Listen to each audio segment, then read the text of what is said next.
রেওয়ার মনমোহনা অনুষ্ঠানে আপনাদের সকলকে স্বাগত জানাই। রেওয়ার মনমোহনা অনুষ্ঠান কিন্তু আপনাদের মন ছুঁয়ে ফেলেছে, কারণ প্রতিনিয়ত আমরা এই অনুষ্ঠানের মাধ্যমে আপনাদের সামনে এমন বেশ কিছু অতিথিদের নিয়ে আসি যাদের অনুষ্ঠান দেখার জন্য আপনারা কিন্তু অপেক্ষায় থাকেন। আজকেও কিন্তু অপেক্ষার অবসান ঘটিয়ে আমি পর্ণা পৌঁছে গেলাম শুধুমাত্র আপনাদের জন্য। এবং আজকে আমার সাথে যে মানুষটি রয়েছেন তার ব্যাকগ্রাউন্ডটা যদি একটু বলি, তাহলে আপনারা নিজেরাই ভাববেন যে মানুষের প্রতিভা বোধহয় কখনোই চাপা থাকে না। ভারত সরকারের ডেপুটি চিফ লেবার কমিশনার ছিলেন, চাকরি সূত্রে বিভিন্ন জায়গায় পৌঁছে যাওয়া, কিন্তু সেখান থেকেই লেখালেখির প্রতি আগ্রহ, এবং ইউনিভার্সিটিতে যখন তিনি পড়তেন তখন কিন্তু কলম তিনি ধরেছিলেন, এবং সেই কলমের জোর আজকের দিনে দাঁড়িয়েও তিনি বেশ কিছু কবিতা নিজে লিখেছেন এবং একটা নাম কিন্তু করে নিয়েছেন। হ্যাঁ, নামটা বলেই ফেলি এবার। শ্রীকুমার রায় আমাদের সঙ্গে রয়েছেন আজকে। শ্রীকুমার রায় দাদা, তাকে স্বাগত জানাবো। এবং আমার এই যারা দর্শক বন্ধু রয়েছেন, এই অনুষ্ঠানে যারা দর্শক বন্ধু রয়েছেন, তাদের সকলকে স্বাগত জানিয়ে শুরু করছি আজকের অনুষ্ঠান। দাদা, আপনাকে অনেক স্বাগত জানাই স্টুডিওতে। নমস্কার। হ্যাঁ, আমি আমার দর্শক বন্ধুদের নমস্কার জানাই। আজকে আমি আমার চ্যানেলে এসেছি, উপস্থিত হয়েছি। কিছু কবিতা আমার লেখা আছে, সেগুলি আপনাদের শোনাতে চাই। এবং আমার সঙ্গে থাকছেন শ্রীমতী পর্ণা গুপ্ত, এই জন্য তাকেও আমি ধন্যবাদ জানাই, উনি আমার সঙ্গে থাকবেন। হ্যাঁ, একদমই তাই। এবং দাদা, মানে কর্মসূত্রে আপনি যেভাবে ব্যস্ত থাকতেন, তারপরেও এই যে লেখার প্রতি একটা আগ্রহ, প্রথমেই জানবো যে আপনি কি ধরনের কবিতা লিখতে ভালোবাসেন বা কি ধরনের কবিতা লেখেন? দেখুন, আমি কবিতা যে লিখি, সে কবিতাগুলি, আমি কোনো কবি নই। আমি লেখা আমার একটা অভ্যাস, মাঝে মাঝে লেখার চেষ্টা করি। তবে এমন কবিতা লিখি যে কবিতাগুলির মানে হয়, লোকে পড়ে, শ্রোতারা বা পাঠকরা যাতে পড়ে মানেটা বুঝতে পারে। ওই কতগুলি শব্দ লিখলাম, লাইন লিখলাম, মানে হলো না, সেই ধরনের কবিতা আমি নিজেও পছন্দ করি না। এবং আমার কবিতাগুলি অর্থবহ, মানে সহজ সরল, সহজ সরল এবং সোজা ভাষায় আমি লেখার চেষ্টা করি। একদমই তাই।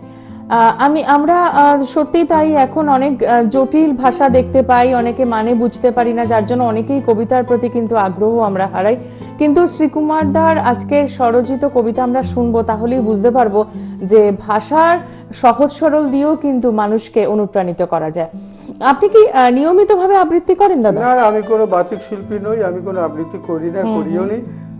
তবে মাঝে মাঝে একটু পড়ার চেষ্টা করি, সেই চেষ্টা সুবাদে আজকে এসেছি। আমি জানি না শ্রোতা বন্ধুদের বা আমার সঙ্গে যারা আজকে আছেন দেখছেন কতটা সন্তুষ্ট করতে পারবো। তো আমি চেষ্টা করব যাতে কবিতাগুলি আমার যে নিজে লিখেছি, যে স্বরচিত কবিতাগুলি, সেগুলিকে ভালোভাবে পড়ার চেষ্টা করব।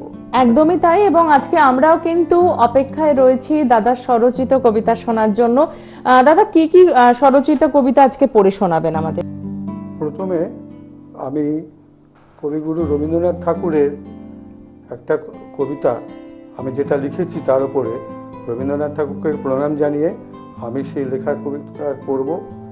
তারপরে সাহিত্য সম্রাট বঙ্কিমচন্দ্র চট্টোপাধ্যায়ের ওপরে আমার লেখা সেই কবিতাটি আমি পড়ে শোনাবো। এবং আর একটা কবিতা সুকান্ত ভট্টাচার্যকে ওপর আমি লিখেছি, তাকে স্মরণ করে তার উপর আমার স্বরচিত কবিতা আমি পাঠ করব। আর এরপরে আমার লেখা অন্যান্য কবিতাগুলি শোনাবো। কিছু জীবনমুখী কবিতা, কিছু প্রেমের কবিতা, কিছু সমসাময়িক ঘটনাকে কেন্দ্র করে লেখা আমার কবিতা। তবে সবই নির্ভর করছে সময়ের ওপর। প্রথমে আমি কবিগুরু রবীন্দ্রনাথের উপরে যেটা লিখেছি সেটা পড়ে শোনাই। কবিতাটার নাম কবি প্রণাম। শুধু নয় 25-এ বছরের 365-তে স্মরণ করে তোমাকে সমগ্র নিখিল বিশ্ব। এই উদার নীলাম্বর, গভীর নীলাম্বু মহাবিশ্ব মাঝে সর্বত্র ধ্বনিত তোমার বন্দনা। কবিতা, গানে, গল্পে, নাটকে, সাহিত্যে, প্রবন্ধে, জাতীয় সঙ্গীতে, পাঠ থেকে আসি, বৃত্তহীন থেকে বৃত্তশালী, ছাত্র থেকে জননেতা, সবাই করে তোমার বন্দনা। দুই বাংলার বাঙালি সীমানা উপেক্ষা করে ধন্য তোমার বিশ্বব্যাপ্তি। গর্বিত আমরা ভারতবাসী তোমার জয় গানে বিশ্বের দরবারে। আমাদের সশস্ত্র প্রণাম আজই এই শুভক্ষণে, এই মহাক্ষণে। বাহ। এরপরে বঙ্কিম সাহিত্য সম্রাট বঙ্কিমচন্দ্র চট্টোপাধ্যায়ের উপর আমার ছোট্ট কবিতা। কবিতাটার নাম বন্দে তব। কাঁঠাল পাড়ার জন্ম তোমার, সাহিত্যের ঋষি কমলাকান্তের দপ্তরার প্রসন্ন গোয়ালিনী, আনন্দমঠ, চন্দ্রশেখর, দুর্গেশ নন্দিনী, রাধারানী, ইন্দিরা আর দেবী চৌধুরী রানী, রজনী, রাজসিংহ, কপালকুণ্ডলা, সীতারাম, দেশপ্রেম, দেশবন্দনার মন্ত্র বন্দে মাতরম। কলকাতা বিশ্ববিদ্যালয়ের তুমি প্রথম স্নাতক, সরকারি উচ্চ পদে তুমি দেশপ্রেমের বলিষ্ঠ ধারক। বাংলা সাহিত্যে তুমি একচ্ছত্র সম্রাট ও নায়ক, কোটি কোটি ভারতবাসীর কণ্ঠে বন্দে মাতরম। অমর হয়ে আছো তুমি, লহ আমাদের প্রণাম। এরপরে সুকান্ত ভট্টাচার্যের উপরে আমি একটা ছোট কবিতা লিখেছি, ওনাকে স্মরণ করে কবিতাটার নাম হচ্ছে হে মহান চিরতরুণ কবি। তোমার কবিতায় ছিল অতি তীক্ষ্ণ ধার, কালোজয়ী কবি তুমি, হয়নি কখনো হার। তোমার রানাররা পেয়েছে কবিতায় বিশেষ স্থান, পালকি বাহকের প্রশংসায় চির অম্লান ওই গান। গ্রাম্য বধূরা ঘোমটা দিয়ে এখনো অপেক্ষারত পতিদেবতার, মোরগরা পেয়েছে স্থান ডাইনিং টেবিলে, মানুষের প্রিয় আহার। মেঘমুক্ত আকাশে দেখি পূর্ণিমার পূর্ণ শশী, সেই রূপকে যে আমরা বড়ই ভালোবাসি। চিরতরুণ কবি তুমি, সাম্যবাদের বিশ্বাসী। অর্থাভাবে জোটেনি তোমার চিকিৎসার সামগ্রী, মাত্র 21 হলো তোমার মহাপ্রয়াণ, আরো বেঁচে থাকলে তোমার লেখনীতে আসতো তুফান। এই হচ্ছে আমি তিনজনের উপর লিখেছি। খুব সুন্দর, এবং যে কথাটা আমরা প্রথমেই বললাম সহজ সরল ভাষায় কবিতা লেখা সম্ভব, সেটা বোধহয় শ্রীকুমারদা দেখিয়ে দিলেন। এবং তিনজন কবিকে আমরা শ্রদ্ধা জানিয়ে শ্রীকুমারদার স্বরচিত কবিতার মাধ্যমে আজকের অনুষ্ঠানে একদম শুরুতে শুরু করলাম। শ্রীকুমারদা, এত সুন্দর কবিতা শোনার পর আমার যেটা মনে হয় যে এখনকার ছেলেমেয়েরা না সেইভাবে কবিতা পড়তে পছন্দ করে না। আমরা যেরকম গোপাল ভাঁড় পড়েছি, আমরা যেরকম টেনিদার গল্প, হাদাবোদার গল্প বা শিবরাম চক্রবর্তী এখনো পেলে গোগ্রাসে পড়ি আমরা, তো এই যে চরিত্রগুলো, এগুলো জানি না এখনকার ছেলেমেয়েরা একটু বোধহয় সোশ্যাল মিডিয়াতেই বেশি ব্যস্ত থাকে বা গেম খেলাতেই বেশি ব্যস্ত, গেম খেলবো এই সবগুলোতেই ব্যস্ত থাকে, পড়ার প্রতি ঝোঁকটা কমে যাচ্ছে, ভীষণ কমে যাচ্ছে। একদম ঠিক বলেছেন। কারণ আমরা শৈশবে টেনিদার গল্প, হাদাবোদার গল্প, কমলাকান্তের দপ্তর পড়েছি, একদমই তাই। এবং সত্যি কথা বলতে কি এগুলো এখনো আমাদের হাতে পেলে আমরা এখনো পড়ি। এখনো তো আমরা টেলিভিশনে যে হাদাবোদা যে প্রোগ্রামটা হয় এবং নারায়ণ দেবনাথকে যে পুরস্কার দেওয়া হলো, আমি খুব খুশি হয়েছি যে ওনার একটা প্রাপ্য ছিল, অনেক দেরি হয়ে গেছে, এই বয়সে ওনাকে দেওয়া হয়েছে, সম্মান দেওয়া হয়েছে। যাই হোক, আমি বাংলা সাহিত্যে যে বিখ্যাত সাহিত্যিকদের কবিতাগুলি মানে চরিত্রগুলি আছে তাদের শ্রদ্ধা জ্ঞাপন করে আমি একটা লিখেছি। আচ্ছা, তাই নাকি? তাহলে আমরা শুনি। কবিতাটার নাম হচ্ছে সত্যি বলছি। সত্যি বলছি, গোপাল ভাঁড়ের ভাঁড় ভেঙে গেছে, রস গড়িয়ে পড়ছে তো পড়ছেই, শিবরামের মাছি সেই রসের উপরে বসছে, ইতু থেকে ইত্যাদি নেই তাতে মানা, সুকুমারের হাস কিভাবে হাস জারু নেই আমাদের জানা। এবার দেখুন, প্রসন্ন গলিনী জল ঢেলেছে, বিড়াল তপস্বী সে দুধ খেয়ে ফেলেছে, ওই দেখে কমলাবাবু হেসে ফেলেছে, আফিংয়ের নেশা বেশ লেগেছে। এবার বলুন, পটলডাঙ্গার টেনিদা এখন কেমন আছেন? হর্ষবর্ধন গোবর্ধন কেন এত হাসেন? বাটুলদার কেন বাড়ে না বয়স? মাঝে মাঝে করেন তিনি আয়েশ। গঙ্গারামকে সার্টিফিকেট দিলেন সুকুমার, তবুও কেন করো নিন্দা বারবার?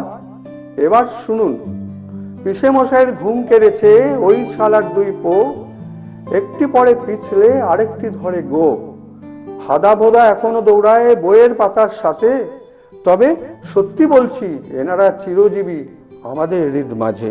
বাহ, খুব সুন্দর। এবং এত সুন্দর চরিত্রগুলো ফুটে উঠেছে, ছোটবেলায় ফিরে যাচ্ছিলাম।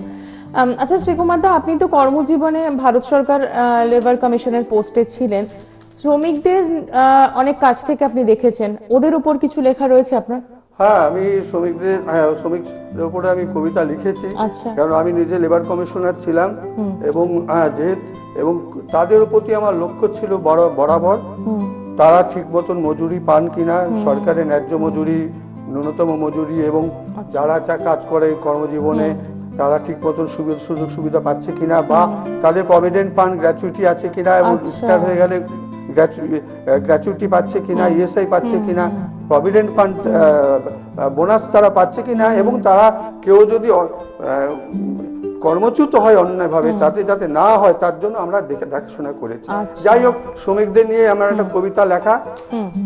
তোমার প্রতি আমাদের সম্মান, শ্রমিক তুমি জোর কদমে সামনের দিকে চলো এগিয়ে, মহান তুমি বিশ্বকর্মার সুসন্তান, শ্রমিক তুমি দিচ্ছ আমাদের বড় বড় নির্মাণ, শ্রমিক তুমি দিচ্ছ আমাদের আধুনিক সমরস্ত্র, শ্রমিক তুমি দিচ্ছ আমাদের পরনের বস্ত্র, শ্রমিক তুমি যোগাচ্ছ আমাদের প্রতিদিনের অন্ন, শ্রমিক তোমার পরিশ্রমে আমরা সবাই ধন্য, শ্রমিক তুমি আছো বলেই আছে মালিক পক্ষ, শ্রমিক তুমি আছো বলেই আমরা করি গর্ব, শ্রমিক তুমি আছো বলেই দেশ চলেছে এগিয়ে, শ্রমিক তুমি আছো বলেই শোষণ নীতি অনেক পেছিয়ে, তুমি আছো বলেই অন্যায় হয় প্রতিবাদ, সংগ্রামের প্রতি মুহূর্তে শ্রমিক ঐক্য জিন্দাবাদ, দুনিয়ার মজদুর এক হও বিশ্বমুখরিত মহান স্লোগান, তোমা বিনা বিশ্বজগৎ একেবারেই অচল অবস্থান,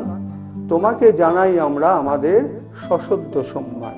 বাহ, খুব সুন্দর, এত সুন্দরভাবে আপনি ব্যাখ্যা করে দিলেন।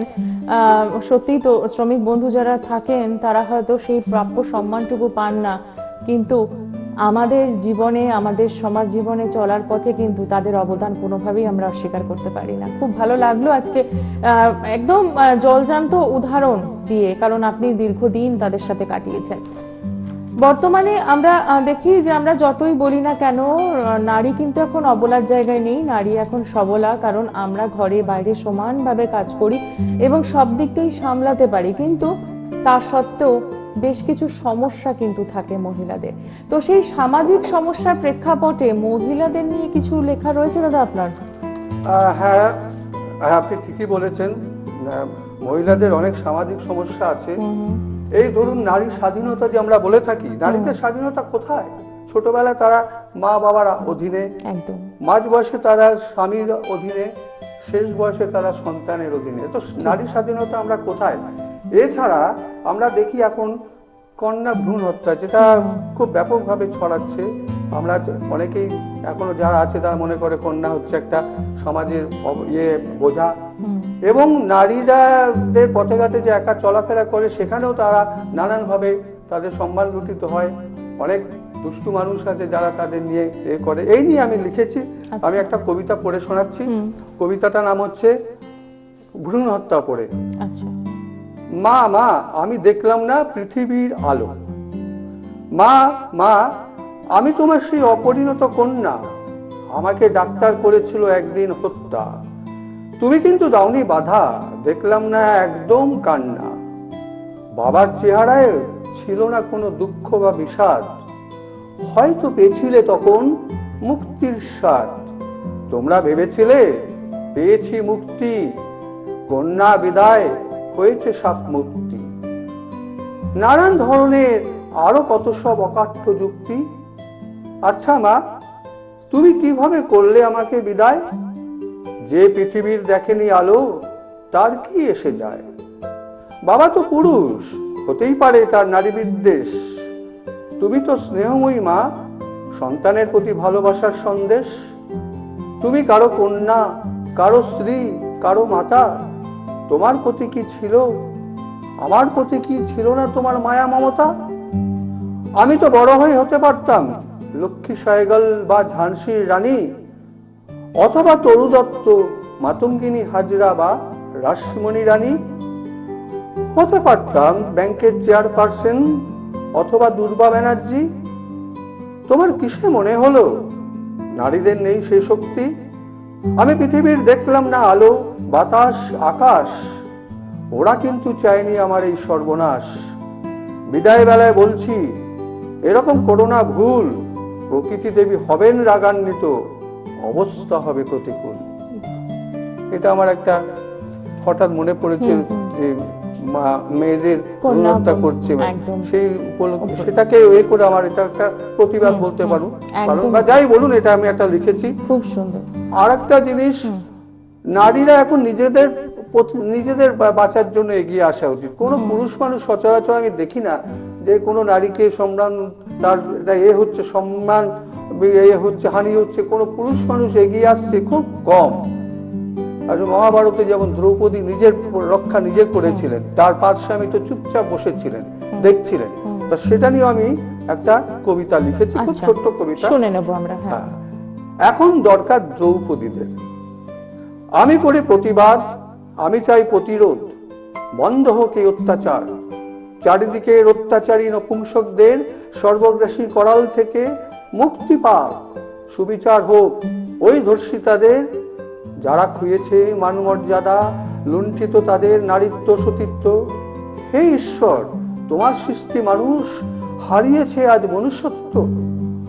অর্ধদগ্ধ নারী যখন ঝলসানো শরীরে বাঁচার তাগিদে তার তীব্র আর্তনাদ, বাঁচাও বাঁচাও, আজকের দুঃশাসনেরা তখন ব্যস্ত সুরাপানে, তৃপ্তি পায় ওই শরীর ক্রন্দনে। অথচ চারপাশে অনেক ধৃতরাষ্ট্র, তারা ভাবালেশ অথবা হন নীতিভ্রষ্ট, দৃষ্টি হয় না তাদের প্রসারিত, প্রতিরোধে তারা হন না মুখরিত।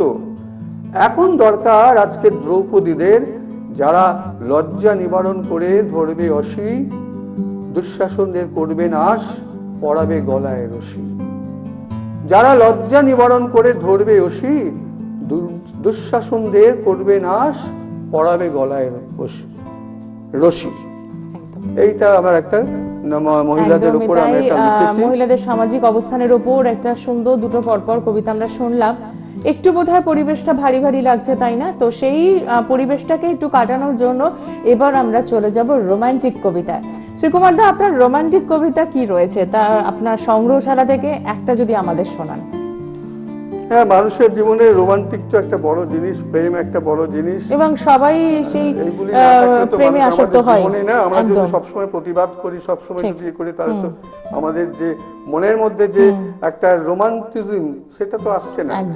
তো এটা আমি একটা লিখেছি কবিতা, শোনাচ্ছি। কবিতাটার নাম হচ্ছে সব প্রেম কিন্তু ব্যর্থ নয়। আচ্ছা।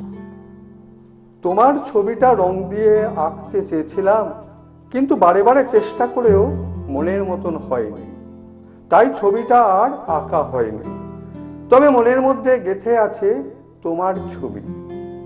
তোমার খোপায় একটা গোলাপ লাগাবো, সেজন্য ফুল তুলতে গিয়ে কামড় খেলাম মৌমাছি, তাই আর ফুল তোলা হলো না, গাছের ফুল গাছেই রয়ে গেল। তোমাকে আসল মুক্ত দেবার ইচ্ছে ছিল আমার, সমুদ্র পাড়ে বহুদিন ধরে ঝিনুকের অপেক্ষা করেও খালি হাতে ফিরতে হলো আমার, কারণ সমুদ্র দেবতা সেটা চাননি। তোমাকে একটা সুন্দর কবিতা দিতে চাই উপহার, অনেক কষ্ট করে লিখেও শেষে ছন্দ গেল কেটে, তাই কাগজটা সাদাই গেল থেকে কলমের কালি কলমে। তবে নিশ্চয়ই শোনাবো আমার সেই কবিতা তোমাকে কোনো একদিন, কোনো এক সময়ে, কখনো দেখা হলে। এই হচ্ছে প্রেমের আবার সুন্দর একটা কবিতা লিখেছি। একদমই তাই।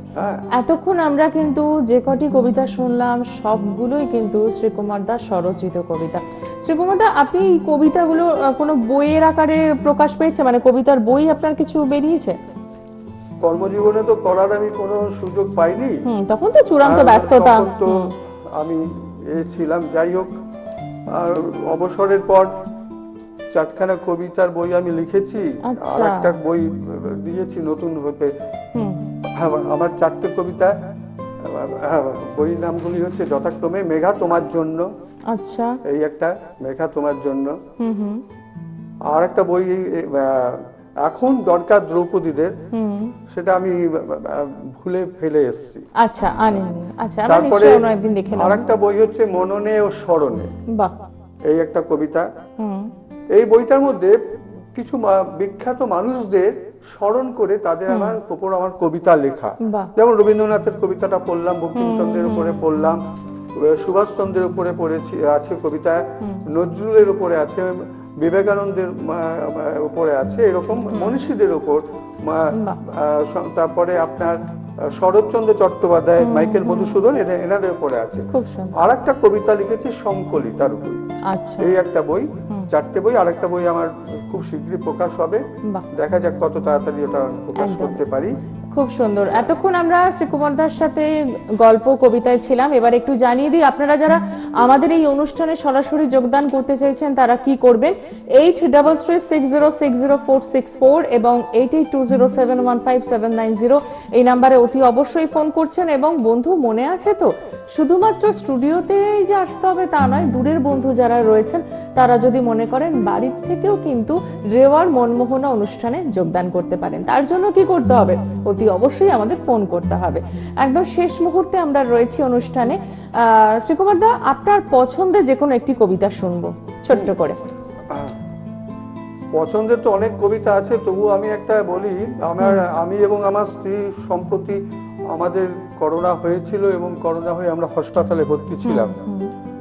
এর আগে শুনতাম, টিভিতেও দেখেছি যে যারা করোনা রোগীরা হাসপাতালে ভর্তি হয়েছে, ডাক্তার নার্স তাদের কিভাবে চিকিৎসা করে, সেটা আমি নিজে প্রত্যক্ষ করেছি। তাদের উদ্দেশ্যে আমি একটা কবিতা লিখেছি। আচ্ছা। কবিতাটার নাম হচ্ছে প্রণমী তোমাদের হে মানব ঈশ্বর। এতদিন শুনেছি, দূরদর্শনে দেখেছি, প্রত্যক্ষ করার আসেনি সুযোগ। মারাত্মক করোনা দিল সেই সুযোগ। ওরা রাত জাগে, ওরা দিন জাগে। নীলিমা, দীপা, আনোয়ারা, মাইকেল, ওসমান, মানুষ তো নয় ওরা, সাক্ষাৎ ভগবান। ডাক্তার অনুপম চক্রবর্তী, ডাক্তার দেবজ্যোতি মজুমদার এবং আরো অনেকেই জীবনের ঝুঁকি নিয়ে ওরা ব্যস্ত মুমূর্ষুকে। শ্বাস যন্ত্রণা, শরীরের তীব্র দহন, জীবন মৃত্যুর মাঝে প্রাণের সন্ধিক্ষণ। অক্সিজেন, ইনসুলিন, স্যালাইনের বোতল, এক ঝাঁক ওষুধ, অক্সিমিটার, থার্মোমিটারের বহর। শিরোপাশে মিনা, ফুলটুসি, রহমান, বাপি দেয় সান্ত্বনা। মানুষ তো নয়, যেন সাক্ষাৎ দেবতা। নিজেদের ঝুঁকি নিয়ে করে রোগীর যত্ন সেবা। যখন অতি প্রিয়জনেরা যায় সরে দূরে, অনেক দূরে, এসব ঈশ্বরেরা চলে আসেন শিওরের পাশে। সেবা যত্নের নেই তুলনা। কেটে যায় ধীরে ধীরে সব ব্যথা যন্ত্রণা। হয় পুনর্জন্ম আবার এই বার্ধক্যে। প্রশ্ন করি, তোমরা কেন এত বিপদ নিয়ে? সংক্ষিপ্ত উত্তর, সেবার সংকল্প নিয়ে। আমরাও আজ অনেকেই আক্রান্ত, আবার অনেকেই মৃত, তবুও আমরা সেবায় সংকল্প। প্রত্যক্ষ করলাম সামনে দাঁড়িয়ে মানব ঈশ্বর। এরাই গড, এরাই আল্লাহ, এরাই সব ভগবান। তোমাদের চরণে রইল আমাদের শতকোটি প্রণাম। বাহ, খুব সুন্দর। এবং আপনি এই যে করোনাকে জয় করে আজকে আবারও আমাদের সমাজে রয়েছেন এবং খুব সুন্দরভাবে প্রেজেন্টেশন করলেন, এটা আমাদের খুব ভালো লাগলো। এবার রেওয়ার মনমোহনা পরিবারের তরফ থেকে আমরা এই স্মারকটি, এই মেমোরিটি আপনাকে উপহার স্বরূপ দিলাম। এটা রাখবেন আপনি, তাহলে আমাদের কথা মনে পড়বে। ধন্যবাদ। আচ্ছা, রয়েছে রেওয়ার মনমোহনার তরফ থেকে একটি অভিজ্ঞানপত্র আপনার জন্য। ধন্যবাদ।